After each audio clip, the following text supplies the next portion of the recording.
Au nom du Père et du Fils et du Saint-Esprit. Amen. Lecture du livre de Jonas. La parole du Seigneur fut adressée à Jonas. Lève-toi, va à Ninive, la grande ville païenne, proclame le message que je te donne pour elle. Jonas se leva et partit à Ninive selon la parole du Seigneur. Or, Ninive était une ville extraordinairement grande.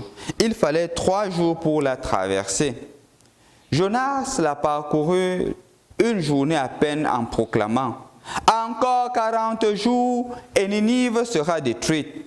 Aussitôt, les gens de Ninive crurent en Dieu. Ils annonçaient un jeûne et tous, du plus grand au plus petit, prirent des vêtements de deuil. La chose arriva jusqu'au roi de Ninive. Il se leva de son trône, quitta son manteau, se couvrit d'un vêtement de deuil, s'assit sur la cendre. Puis, il fit crier dans Ninive un décret du roi et de ses grands. Hommes et bêtes, gros et petits bétail, ne goûteront en rien, ne mangeront et ne boiront pas. On se couvrira de vêtements de deuil, hommes et bêtes. On criera vers Dieu de toute sa force. Chacun se détournera de sa conduite mauvaise et de ses actes de violence. Qui sait si Dieu ne se ravisera pas, s'il ne reviendra pas de l'ardeur de sa colère, et alors nous ne périrons pas. Voyant leur réaction et comment ils se tournaient de leur conduite mauvaise, Dieu renonça au châtiment dont il les avait menacés. Bonjour chers frères et sœurs dans le Christ.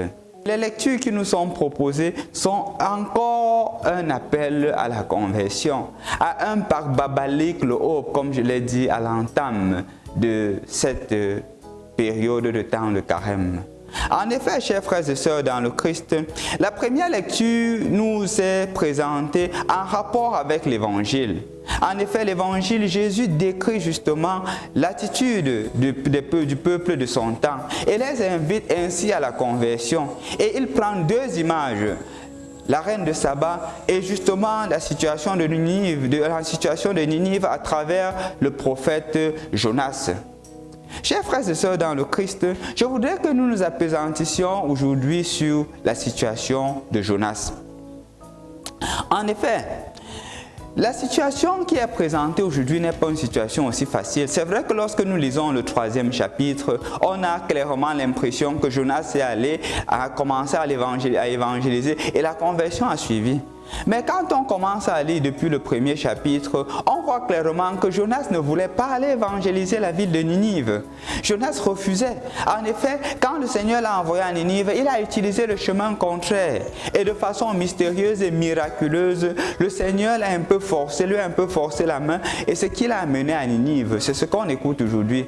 Quand il se met à parler et il dit « Encore 40 jours et Ninive sera détruit ». Il se met à prononcer ce que le Seigneur lui a dit. Il se met à annoncer la parole de Dieu. Encore 40 jours. Ce temps t'est donné comme un temps de conversion. Si dans ces 40 jours, tu ne te convertis pas, ton carême n'aura pas de sens. On pourrait même l'actualiser aujourd'hui en disant encore 33 jours et la Pâque viendra. Est-ce que tu entres dans ce cheminement de conversion? Est-ce que tu matérialises? Est-ce que tu symbolises justement ce temps de conversion qui t'est donné par le Seigneur?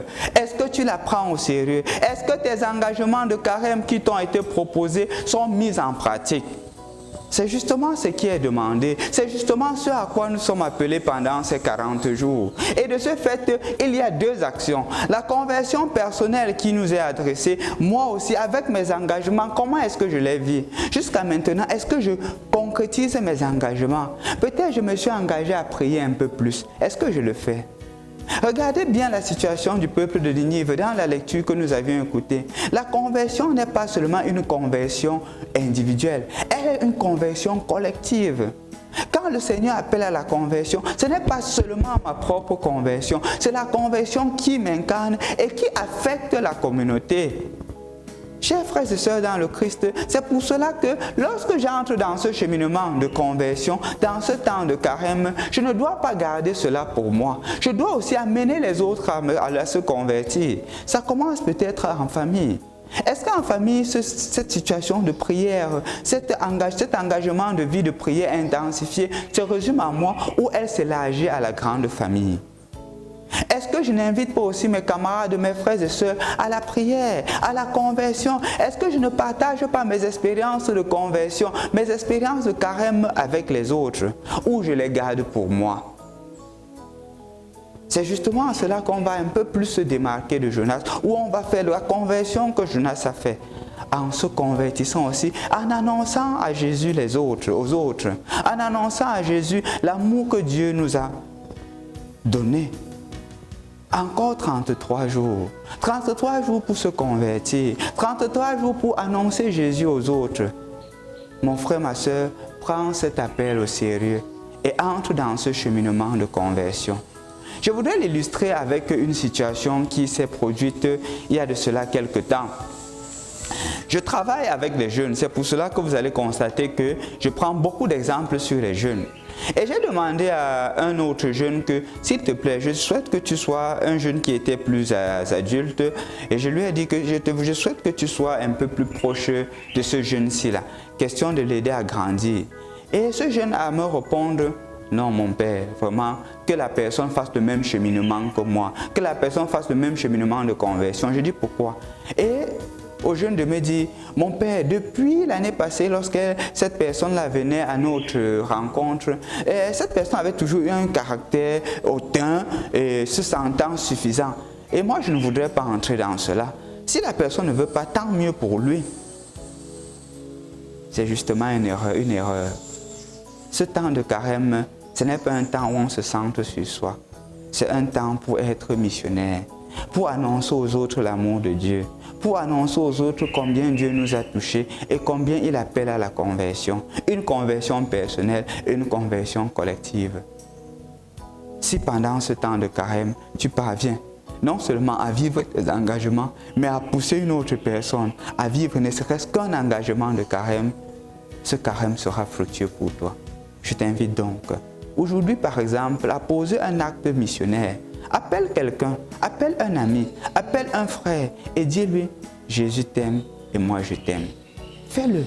C'est comme ça que tu feras davantage l'expérience de l'amour de Dieu qui transforme les cœurs, qui te transforme et transforme les autres. Je ne te demande pas d'appeler ceux qui te sont déjà proches. Fais comme Jonas. Jonas a été appelé par le Seigneur à aller vers celui qu'il n'aimait pas, aller vers celui vers qui il n'avait pas d'estime. Toi, fais-le. Celui avec qui tu ne t'entends pas bien, celui que tu minimises, va, annonce-lui Jésus. Et là, tu seras un autre Jonas en cette journée. Au nom du Père et du Fils et du Saint-Esprit. Amen.